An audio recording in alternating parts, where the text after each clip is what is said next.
Buenos días, a mi grupo le correspondió el capítulo 26, que es el sistema urinario, anatomía funcional y formación de orina en los riñones.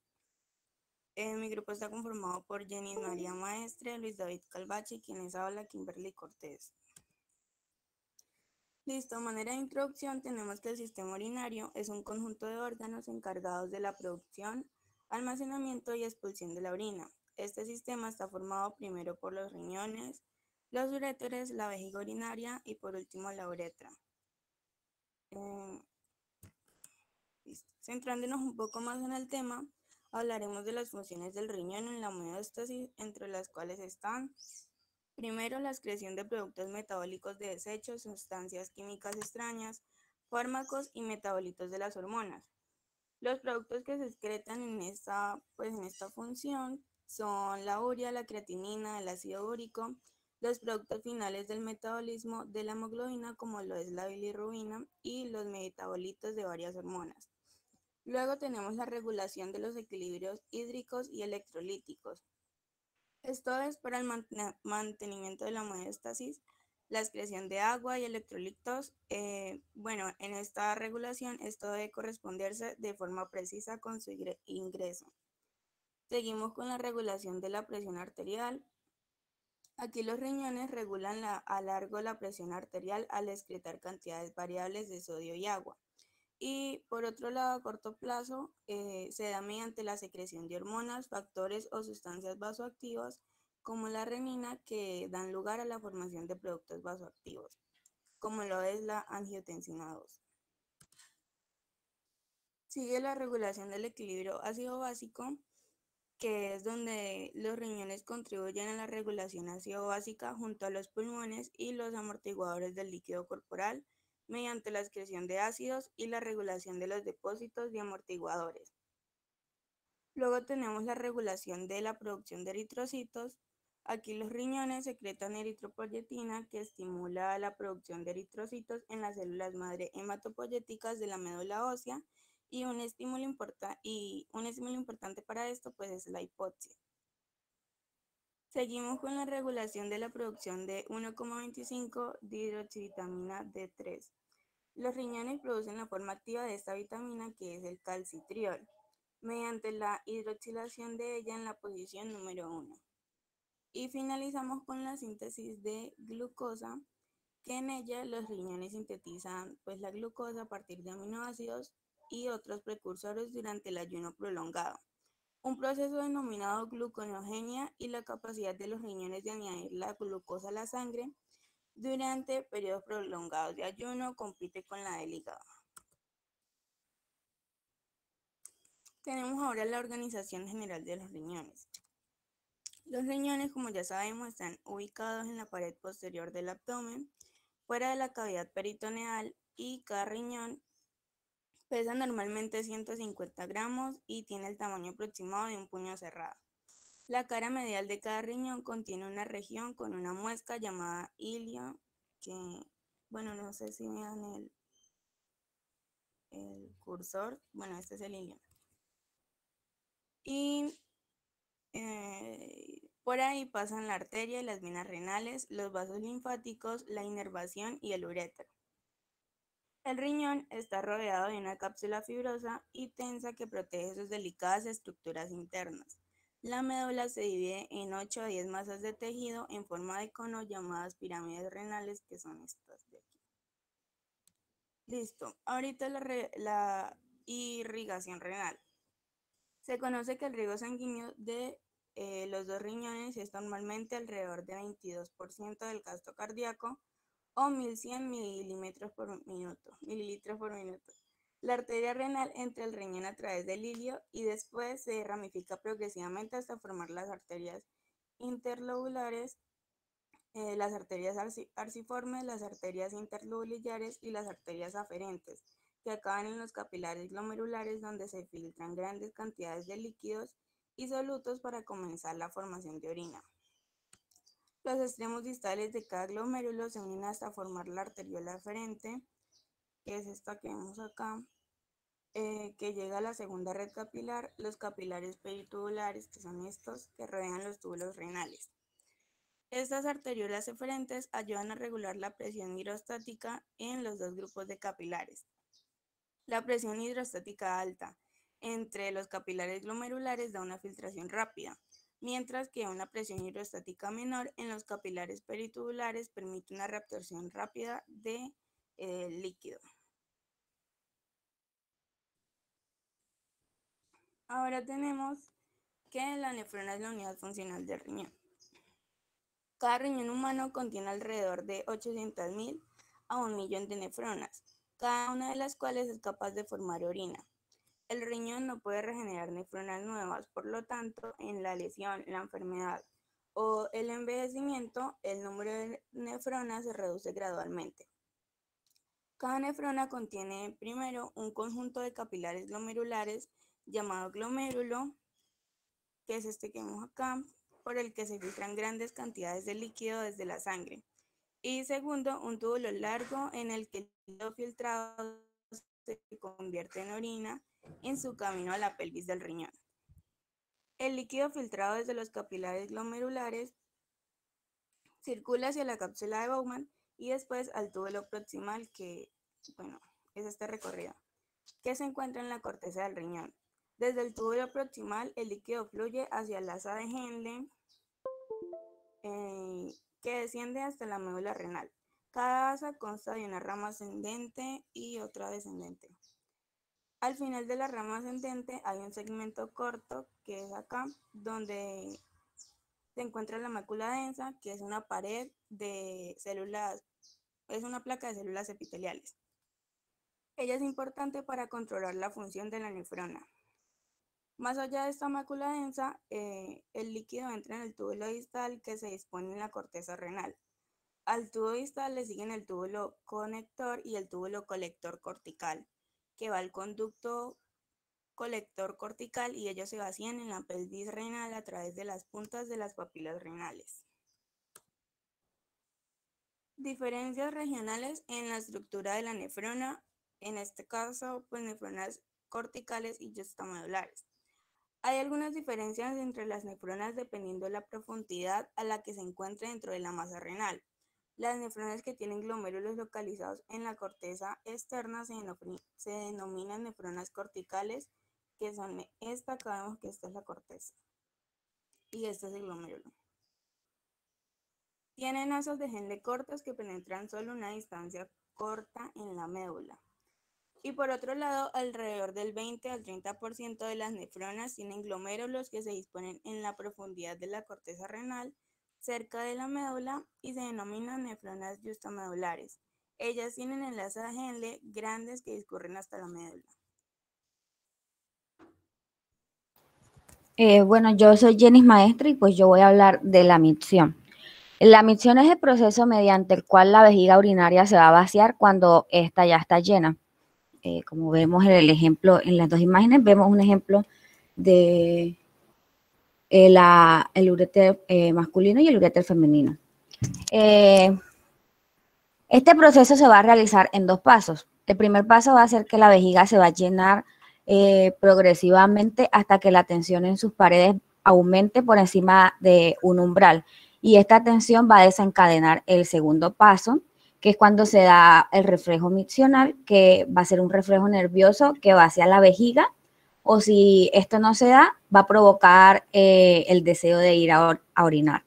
El reflejo miccional es un reflejo medular autónomo que tiene centros presentes en la corteza cerebral o en el tronco del encéfalo y estos pueden inhibirlo o facilitarlo.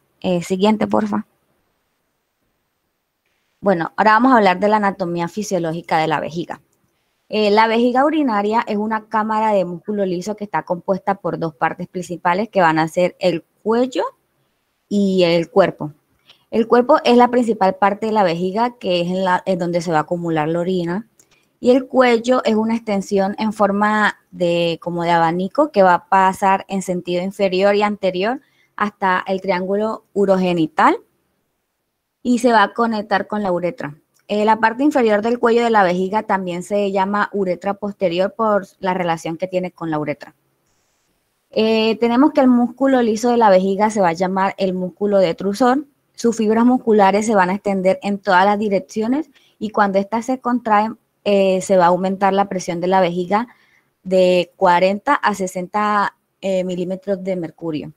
Luego que se da esta contracción, hay un paso muy importante que es el vaciamiento, que se da el vaciamiento de la vejiga.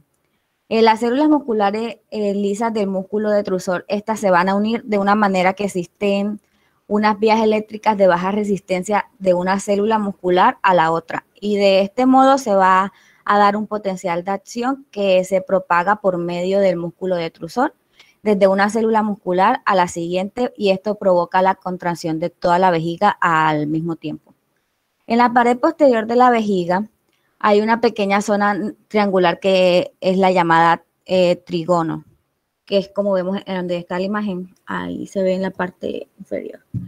Y en la parte más inferior del vértice de esta, el cuello de la vejiga se va a abrir en la uretra posterior y los dos uréteres van a entrar en la vejiga en los ángulos más superiores al trígono. Este se puede identificar porque su mucosa va a ser lisa, al contrario del resto de la mucosa vesical que va a estar plegada y en forma de arrugas. Cada urétero en su entrada en la vejiga va a discurrir en sentido ovículo a través del músculo detrusor y después va a pasar otros 1 o 2 centímetros por debajo de la mucosa vesical antes de que se vacíe la vejiga. El cuello de la vejiga tiene de 2 a 3 centímetros de longitud y su pared está compuesta del músculo detrusor que está entrelazado con una gran cantidad de tejido elástico. El músculo de esta zona se va a llamar el esfínter interno. Su tono natural va a mantener normalmente el cuello de la vejiga y la uretra posterior vacías de orina y por lo tanto va a impedir el vaciamiento de la vejiga hasta que se dé la presión en la parte principal de la vejiga hasta que ésta aumente por encima de un umbral crítico. Y más allá de la uretra posterior vamos a tener, vamos a ver que esta atraviesa el diafragma urogenital, que esto contiene una capa de músculo liso que es llamado el esfínter externo de la vejiga, que es un músculo esquelético voluntario. Por el contrario que es contrario al músculo del cuerpo de la vejiga y el cuello de la vejiga, que estos son músculos lisos. El músculo del esfínter externo va a estar bajo un control voluntario del sistema nervioso y puede usarse para impedir conscientemente la micción, incluso cuando los controles involuntarios intentan vaciar la vejiga. Siguiente, porfa. Bueno, ahora tenemos la inervación de la vejiga. La principal inervación nerviosa de la vejiga va a ser a través de los nervios pélvicos, que estos van a conectar con la médula espinal a través del plexo sacro y sobre todo los segmentos S2 y S3. En los nervios pélvicos van a discurrir fibras nerviosas sensitivas y motoras. Las fibras sensitivas van a detectar el grado de distensión de la pared de la vejiga. Las señales de distensión de la uretra posterior van a ser fuertes y son responsables de iniciar los reflejos que provocan el vaciado de la vejiga. Y los nervios motores están transmitidos por medio de las fibras parasimpáticas. Estas fibras van a terminar en las células ganglionares que van a estar localizadas en la pared de la vejiga y después los nervios postganglionares cortos van a inervar el músculo detrusor. Y pues hay otros dos tipos de inervaciones que son importantes para la función vesical. El más importante sería el de las fibras motoras esqueléticas que van a llegar a través del nervio pudendo hasta el esfínter vesical externo. Y esto se trata de fibras nerviosas somáticas que inervan y controlan el músculo esquelético voluntario del esfínter. La vejiga va a recibir inervación simpática de la cadena simpática a través de los nervios hipogástricos que se van a conectar sobre todo con el segmento L2 de la médula espinal. Siguiente, porfa. Pues aquí el ejemplo podemos ver cómo se da la inervación nerviosa por los nervios pélvicos, más que todo en S2 y S3, y también donde se va a conectar, donde se conecta la cadena simpática con los nervios hipogástricos en el L2. También tenemos que las fibras simpáticas van a estimular principalmente los vasos sanguíneos y tienen poco que ver con la contracción de la vejiga, y que algunas fibras nerviosas sensitivas también van a pasar a través de los nervios simpáticos y pueden ser importantes en la sensación de plenitud y en algunos pacientes la sensación de dolor. Siguiente, porfa. Tenemos el transporte de orina desde el riñón hasta los uréteres y la vejiga. La orina que sale de la vejiga no tiene prácticamente la misma composición que el líquido que va a fluir de los conductos colectores y no va a haber cambios significativos en la composición de la orina en su camino a través de los cálices renales hasta los uréteres y la vejiga. La orina que fluye desde los conductos colectores hacia los cálices renales va a estirar los cálices y va a incrementar su actividad de marcapasos intrínseca, lo que a su vez va a iniciar las contracciones peristálticas que se propagan en la pelvis renal y después a lo largo de la longitud del uréter, y esto va a forzar la orina desde la pelvis renal hacia la vejiga. Vemos que en los adultos los uréteres tienen normalmente de 25 a 35 centímetros de longitud. Las paredes de los uréteres contienen músculo. ¿Me haces el favor y pasas, por favor? Gracias. Las paredes de los uréteres contienen músculo liso y están inervadas por nervios simpáticos y parasimpáticos, así como por un plexo intramural de neuronas y fibras nerviosas que se extiende a lo largo de toda la longitud de los uréteres. Igual que sucede con otros músculos lisos viscerales, las contracciones peristálticas en el uréter se van a potenciar con la estimulación parasimpática y se inhiben con la estimulación simpática. Los uréteres entran en la vejiga a través del músculo detrusor de la región del trígono vesical, como los uréteres van a discurrir normalmente en sentido oblicuo durante varios centímetros a través de la pared vesical. El tono normal del músculo detrusor en la pared de la vejiga tiende a comprimir el uréter y esto va a impedir el retroceso de la orina desde la vejiga cuando la presión va a aumentar en ella, cuando la presión aumenta durante la micción o la compresión de la vejiga. Cada onda peristáltica a lo largo del uréter va a aumentar la presión dentro del uréter de manera que la región que va a atravesar la pared de la vejiga se abre y permite que la orina fluya hacia la vejiga. En algunas personas, la distancia que el uréter discurre a través de la pared vesical va a ser menor de lo normal, de manera que la contracción de la vejiga durante la micción no siempre va a ocurrir completamente en el uréter. Y como resultado de esto, parte de la orina de la vejiga se va a impulsar hacia atrás, hacia los uréteres, con un trastorno que se conoce como el reflujo vesicureteral. ¿Puedes pasar, porfa? Este reflujo puede aumentar el tamaño de los uréteres y si es intenso va a incrementar la presión de los cálices y las estructuras renales de la médula, provocando lesiones en esta región. Y tenemos la sensación de dolor en los uréteres y el reflejo ureterorrenal. Los uréteres reciben una buena inervación de fibras nerviosas de dolor.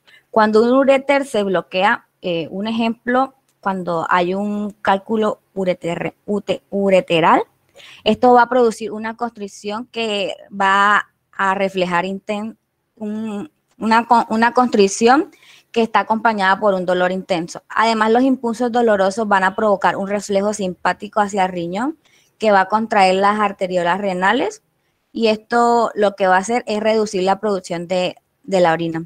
Este efecto se va a llamar efecto ureterorrenal y es importante para evitar un flujo excesivo de líquido hacia la pelvis de un riñón con un uréter obstruido. Siguiente, porfa. Bueno, tenemos el llenado de la vejiga y tono de la pared vesical, que es la cistometografía. Pues en esta gráfica podemos ver vemos un ejemplo de una cistometografía normal que va a presentar ondas de presión agudas causadas por los reflejos miccionales.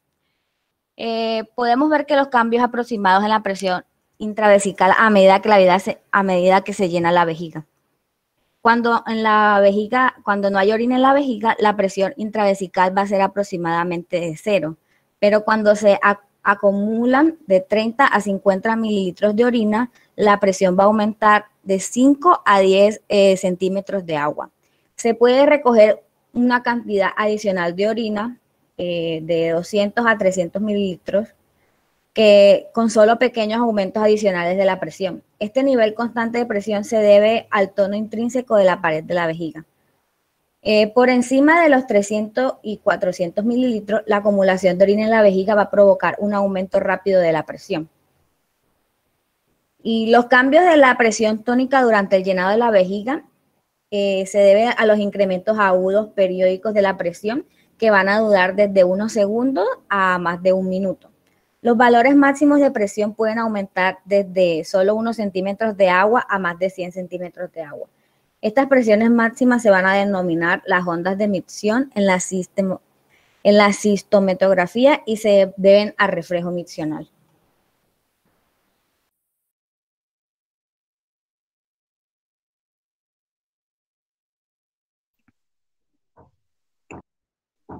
Buenos días.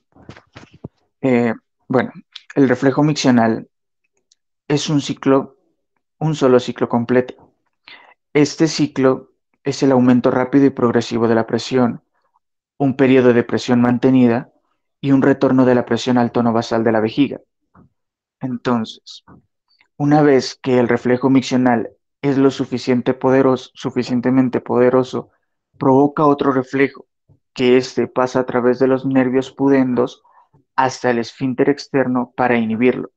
Si esta inhibición es más potente en el encéfalo, las señales constrictoras voluntarias al esfínter externo se produce la micción. Si no, la micción se produce hasta que la vejiga se llena más y el reflejo miccional se hace más potente. Siguiente, por favor. El reflejo miccional es un reflejo medular autónomo, pero los centros encefálicos pueden inhibirlo o facilitarlo. Estos centros son los centros facilitadores e inhibidores potentes situados en el tronco del encéfalo, sobre todo en la protuberancia. Y también tenemos a los centros localizados en la corteza cerebral, que son sobre todo inhibidores, pero estos pueden hacerse excitadores igualmente. El reflejo miccional es la causa básica de la micción, por lo, por lo que los centros superiores ejercen normalmente un control final sobre la micción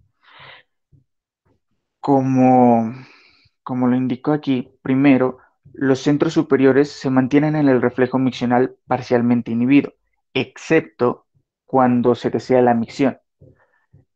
Segundo, los centros superiores pueden impedir la micción, incluso aunque estos se produzcan en el reflejo miccional mediante una contracción tónica del esfínter vesical, o sea, en la parte externa hasta que se presente el momento adecuado. Tercero, cuando es el momento de la micción, los centros corticales pueden facilitar que los centros de la micción sacros ayuden a iniciar el reflejo miccional y al mismo tiempo inhibir el esfínter urinario externo para que la micción pueda tener lugar. La micción voluntaria suele iniciarse así. Entonces, una persona contrae voluntariamente los músculos abdominales, lo que aumenta la presión de la vejiga y permite entrar la cantidad extra de orina en el cuello de la vejiga y en la uretra posterior bajo presión, lo que esto estira sus paredes, estimulando los receptores de distensión, lo que excita el reflejo. Entonces, este reflejo miccional, o sea, excita el reflejo miccional y a la vez inhibe el esfínter uretral externo. Esto habitualmente se vaciará toda la orina, dejando raramente más de 5 a 10 milímetros en la vejiga. Mm, eh, la contracción la contracción del reflejo miccional no puede tener lugar si se destruyen las fibras nerviosas sensitivas. Estos que van desde de la vejiga a la médula espinal, lo que impide la transmisión de señales de distensión de la vejiga. La persona pierde el control vesical a pesar de que las fibras aferentes intactas desde la médula espinal hasta la vejiga de unas conexiones neurógenas lleguen intactas dentro del encéfalo. También tenemos que la incontinencia del rebosamiento, en lugar de vaciarse periódicamente, la vejiga se llena al máximo y unas pocas gotas rebosan a través de la uretra. Siguiente, por favor. Las anomalías de la micción.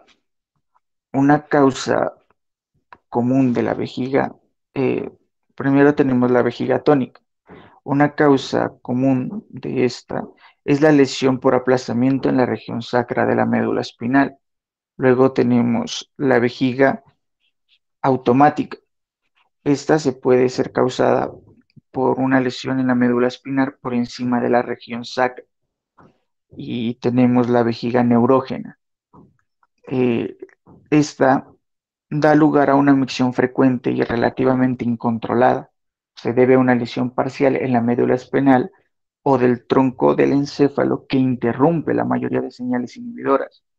Una pequeña cantidad de orina desencadena simplemente todo el reflejo miccional y es incontrolable, lo que da lugar a una micción frecuente. Otra anomalía que olvidé ponerla ahí es la sífilis.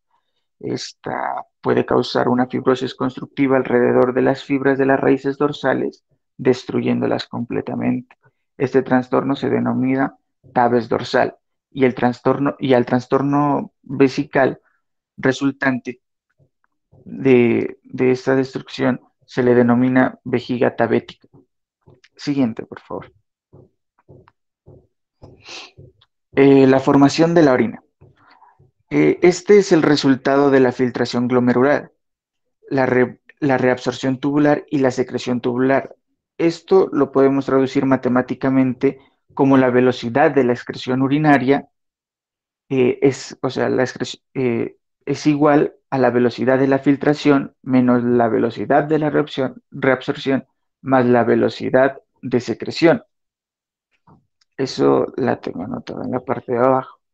La formación de la orina comienza con una gran cantidad de líquido que casi no dispone de proteínas y se filtra desde los capilares glomerulares hasta la cápsula de Bowman.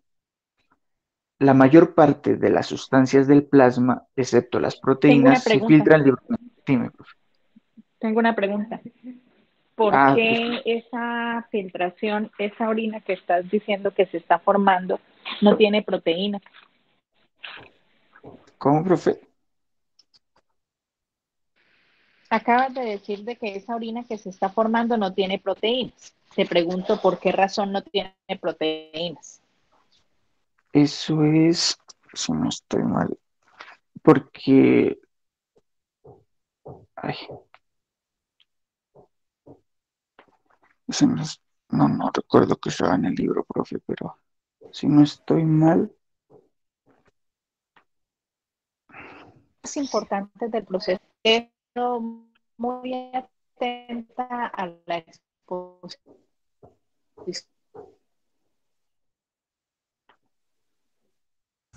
Profe, es de en, pronto por lo que en las nada, proteínas tienen una carga Eh, negativa y no se repelen con la membrana por donde van a atravesar. me respondas. Es una pregunta importante y es leerse todo el tema y defenderse con ese tema. El punto no es la exposición, el punto no es la nota de la exposición, el punto es que ustedes van a ser médicos y lo que ustedes en teoría están aprendiendo ahora les va a servir para toda la vida. Uno fisiología la utiliza toda la vida. Eso no es ahorita para una exposición. Y si no se esfuerzan y no hacen las cosas bien ahora, desafortunadamente no creo que consigan mejorar su rendimiento más adelante.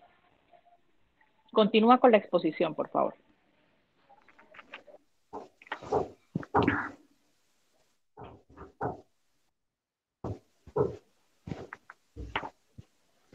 eh, vale.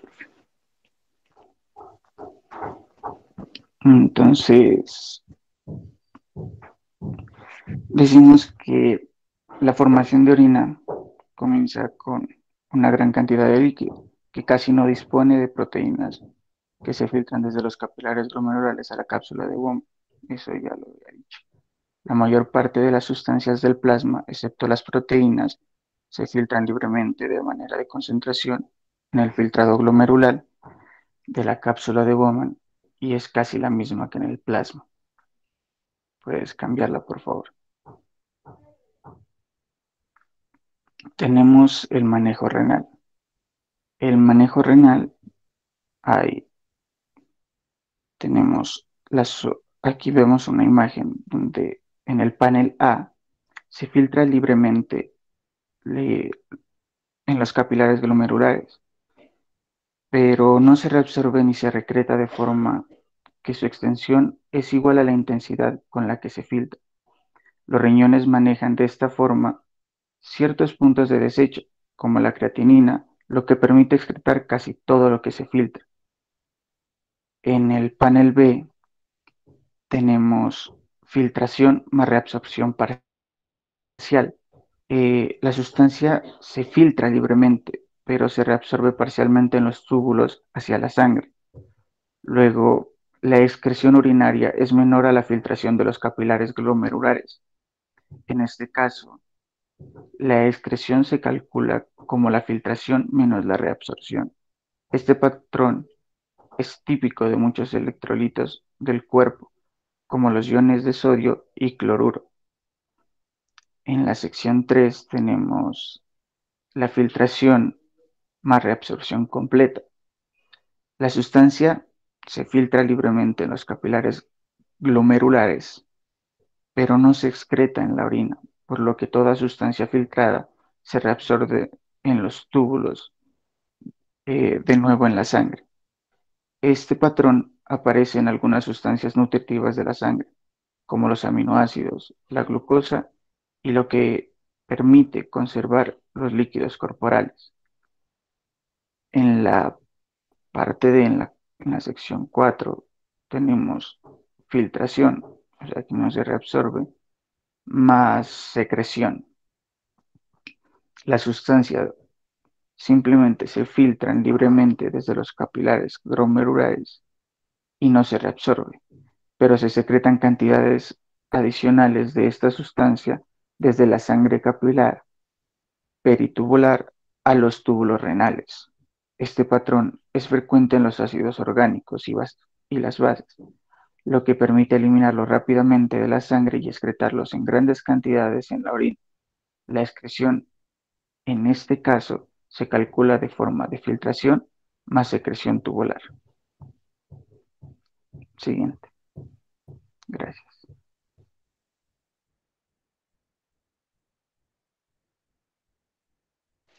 Hola. Señora, profe. ¿Me pueden escuchar? Sí, señora. Sí, Bueno, señora. gracias, Dayana.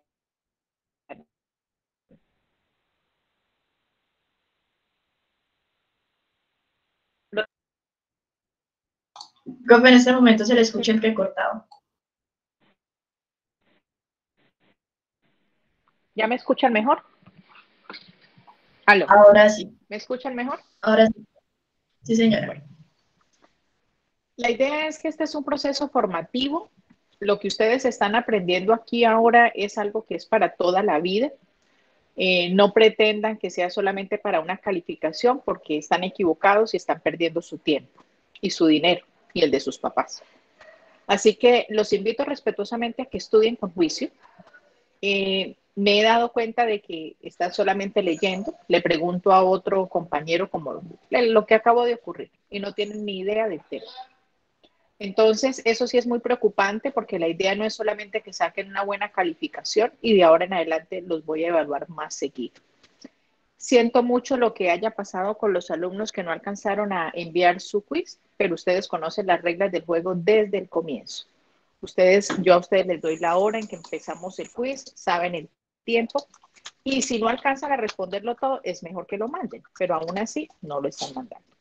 Entonces, pues siento mucho lo que pasó, eran 3 calificaciones, ya veremos qué pasa a medida que continuemos evaluando y cómo se va comportando ustedes en el proceso. Nos vemos mañana con el siguiente grupo a la 1 de la tarde y tienen quiz otra vez para que estudien, por favor. Que tengan buen día. Gracias, profe. Profe. Hasta luego. Gracias, profe.